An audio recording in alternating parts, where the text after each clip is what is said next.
Jimin এবার sugar দিকে ছলছল নয়নে তাকায়। সে গিয়ে সুগাকে শক্ত করে জড়িয়ে ধরে। জিমিন সত্যি সত্যি কান্না করে দেয়। সুগা একদম ফ্রিজ হয়ে যায়। আই লাভ ইউ স্যার, আমি আপনাকে অনেক পছন্দ করি। সুগাও জিমিনকে শক্ত করে জড়িয়ে ধরে। জিমিন সুগার বুক থেকে মাথা তুলে বলে ওঠে, স্যার আমি আপনাকে অনেক ভালোবাসি, ভীষণ ভালোবাসি, কিন্তু কখনো বলতে পারিনি কারণ আপনি আমাকে খারাপ মেয়ে ভাববেন এটা ভেবে। আমিও আমার এই পিচ্চি পাখিটাকে ভীষণ ভালোবাসি। জিমিন লজ্জা পেয়ে আবারও সুগার বুকে মুখ লুকায়। স্যার এখন ছাড়ুন, কেউ এসে পড়বে। সুগা তার হাতের বাঁধনটা হালকা করে দিয়ে জিমিনের কপালে একটা চুমু এঁকে দেয়। জিমিন মুচকি হেসে নিজেকে ছাড়াতে ছাড়াতে বলে উঠে, যাওয়া যাক তাহলে এখন। সুগা জিমিনের কোমরটা ধরে টান দিয়ে আবার বলে উঠে, আগে স্যার টাকা বন্ধ করো তারপরে যাবে। এত সহজ, সময় লাগবে তো। সুগা জিমিনের কোমরে ধরে রাখা হাতটা আগলা করে দিয়ে বলে উঠে, আচ্ছা ঠিক আছে, সময় দিলাম, কিন্তু এই ডাকটা বিয়ের আগে শেষ করতে হবে। বলেই জিমিন লজ্জা পেয়ে তাড়াতাড়ি নিচে চলে যায়। সুগা সেখানে দাঁড়িয়েই হাসতে থাকে। ফাইনালি সে জিমিনকে তার মনের কথা বলতে পারলো এবং জিমিনকে সে পেয়েও গেল।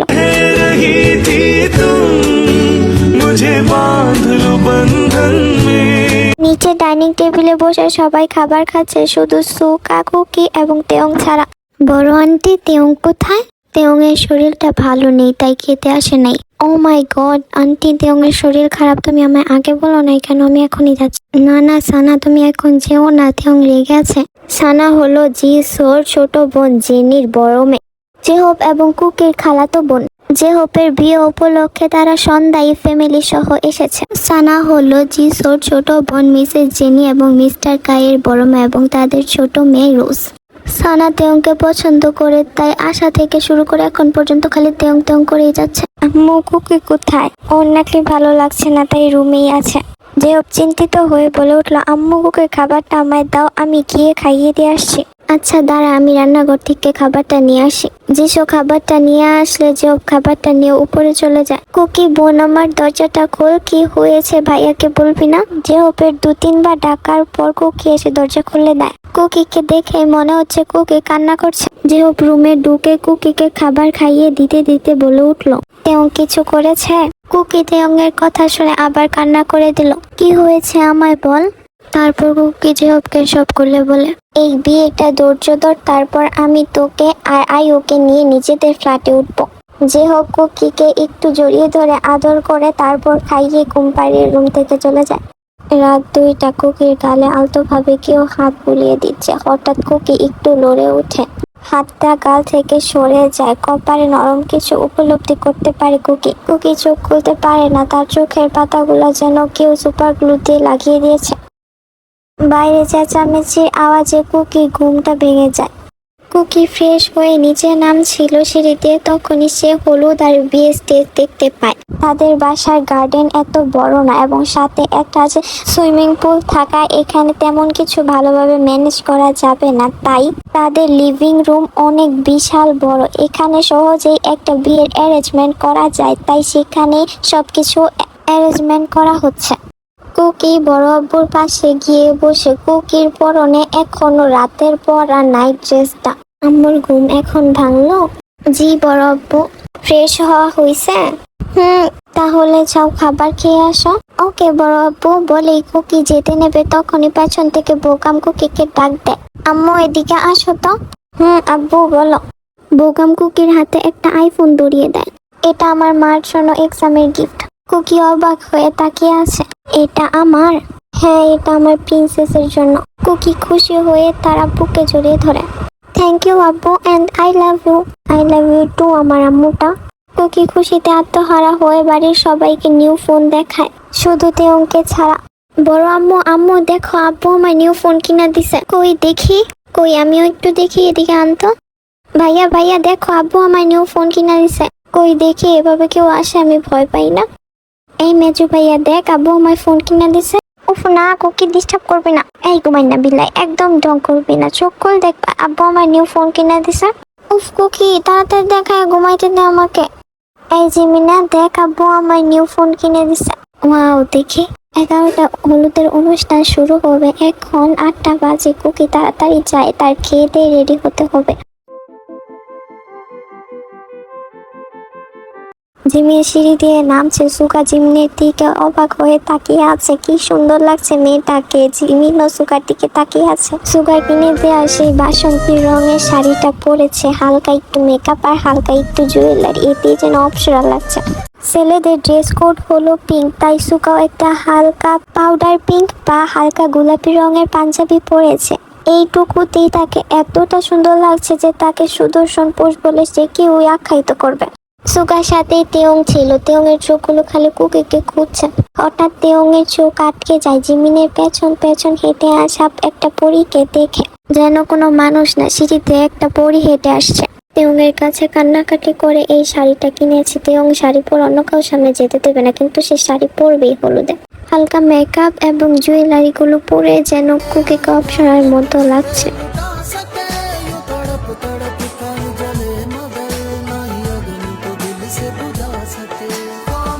ছেলেদের ড্রেস কোড পিঙ্ক হয়। তেয়ংও পেস্টেল পিঙ্ক বা লাইট পিঙ্ক কালারের একটা পাঞ্জাবি পরে নিয়েছে। এতে তাকে সুগার থেকে কম কিছু লাগছে না। যাদের হলুদ তাদেরই কোনো খোঁজ খবর নেই। অনুষ্ঠানটা দুই ফ্যামিলি একই বাড়িতে হবে। যেহেতু বিয়েটা দুই জায়গা থেকেই হবে, তাই হলুদ শেষ করে কোনে পক্ষ চলে যাবে আবার। কুকি জিসোর কাছে গিয়ে কান্নাকাটি শুরু করেছে। এই বাড়িতেই দুটি ফ্যামিলির মেহেদি অনুষ্ঠান রাখার জন্য। ছেলেরা মেহেদি দিবেও না, তাই নাকি সে আনন্দ করতে পারবে না। কুকির কান্নাকাটি দেখে শেষমেশ আরএম বলে ঠিক আছে, এই বাড়িতেই মেহেদির দুটি অনুষ্ঠান হবে এবং সে সবাইকে এটা বলেও দেয়। তেয়ং এর দায়িত্ব পড়েছে রান্না বান্নার দিক সব ঠিক আছে কিনা এবং লোকজন ভালোভাবে খাচ্ছে কিনা সেটা দেখাশোনা করা। এন্ড সুগা আরএমের সাথে দাঁড়িয়ে দাঁড়িয়ে লোকজনকে ওয়েলকাম জানাচ্ছে এবং গিফট রিসিভ করছে। এন্ড বোগাম দেখছে সবকিছু ঠিক আছে কিনা এবং সবাই সবকিছু ঠিকভাবে করছে কিনা এবং কেউ কিছু প্রয়োজন লাগবে নাকি সেটা দেখাশোনা করা। অবশেষে সেই আপেক্ষিক টাইমটা আসে, অনুষ্ঠান শুরু হয়। হঠাৎ সব লাইট বন্ধ হয়ে যায়। হঠাৎ এক গুচ্ছ আলো সিঁড়ির মাঝখানে গিয়ে পড়ে। সেখানে ফুল কনফিডেন্সের সাথে যে হোপ দাঁড়িয়েছিল, যেন কোনো রাজ্যের প্রিন্স এসে দাঁড়িয়ে আছে। সবাই যখন জেহবকে দেখতে ব্যস্ত, তখনই হঠাৎ পেছন দিক দিয়ে আবার লাইট পড়ে। পেছন দিক দিয়ে কুকি এবং জিমিন ডান্স করতে করতে আসে।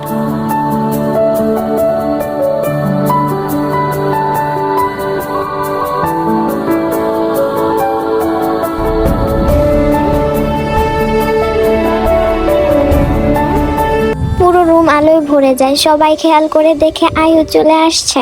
এবার হয় আয়ুর গ্র্যান্ড এন্ট্রি।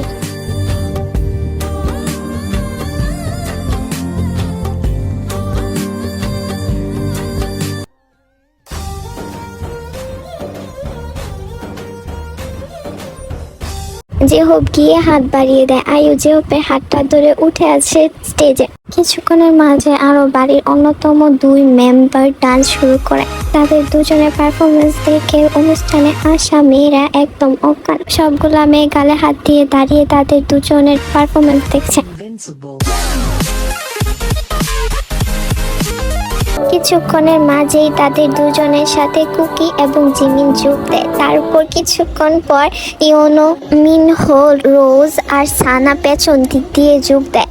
আয়ু এবং জেহব তাদের 8 জনকে এভাবে নাচতে দেখে নিজেদের কন্ট্রোল না করতে পেরে তারাও নাচতে অ্যাড করে। এত আনন্দের মাঝখানে যারা ইনভাইটেড ছিল তারাও নাচতে স্টার্ট করে। পুরা সবাই নাচতে স্টার্ট করে, কারণ সবাই অনেক আনন্দ পাচ্ছিল। এখন বলি বড়দের কথা, তারা নাচেনি এটাও বলতে পারবো না, তারা নাচতে চায় না, তারপরও কেউ কেউ জোর করে তাদেরকে নাচিয়েছে। পুরা দিন সবাই অনেক আনন্দ ফুর্তিতে কাটে। অনেক হলুদের অনুষ্ঠান হয়, হলুদ দেওয়া হয়, অনেক আনন্দ করে সবাই। অনুষ্ঠান কমপ্লিট হয় 4টা থেকে 5টার মাঝখানে। নামজুন আয়ুদের ফোন করে আগেই বলে দিয়েছিল মেহেদির অনুষ্ঠান এই বাড়িতেই হবে, আর তারা সেইভাবেই এসেছে। গেস্টদের জন্য আলাদা করে গেস্ট হাউস খুলে দেওয়া হয়েছে। সবাই ছাদে পৌঁছে গেছে ইতিমধ্যে। কুকি ফোনটা আনতে ভুলে গেছে। তার পরনে ভারী লেহেঙ্গা, সেম ভাবে জিমিনের পরনেও ভারী লেহেঙ্গা। কিভাবে যে কাকে বলবে ফোনটা আনতে সে বুঝেই পাচ্ছে না। কেউকে খুঁজতে খুঁজতে হঠাৎ তার চোখ তেয়ং এর দিকে যায়। তেয়ং বন্ধুদের সাথে দাঁড়িয়ে কথা বলছে। তেয়ংকে দেখে বোঝা যাচ্ছে সে প্রচুর ক্লান্ত। কুকিকে জোর করে ধরে তার মেহেন্দিতে পরার জন্য পাঞ্জাবি পছন্দ করিয়েছিল, কিন্তু সেটা পরেনি, ঘরের ফর্মাল ড্রেসই পরে আছে। কুকি তেয়ং এর কাছে এগিয়ে যায়, তারপর বলে ভাইয়া তোমার ফোনটা একটু দাও তো। কেন? ছবি তুলবো। তেয়ং বিনা বাক্যে তার ফোনটা দিয়ে দিল। কুকিও ফোনটা নিয়ে চলে গেল। তেউংয়ের বন্ধুরা অবাক হয়ে তাকিয়ে আছে, কিছু তেউংয়ের দিকে, কিছু কুকির দিকে। ভাই তুই না নিজের ফোন জীবনেও কাউকে ধরতে দিস না, তাহলে এখন কি হলো? তেউং মুখে কিছু বলে না, শুধু একটা মুচকি হাসি দেয়। যারা কুকির দিকে হা করে তাকিয়ে আছিল তাদেরকে দেখে তেউংয়ের রাগ উঠে গেল। তেউং রেগে কিছু বলতে যাবে তখনই ইউনো বলে উঠলো, ভাই তুই এখন কিছু বলিস না, আমি তাদেরকে পরে বুঝিয়ে বলে দেব। দেন তেউং সেখান থেকে চলে যায়। কুকি জিমিনের হাতে সুগার ফোন দেখে বলে উঠে, জিমিন তোর হাতে সুগা ভাইয়ের ফোন কেন?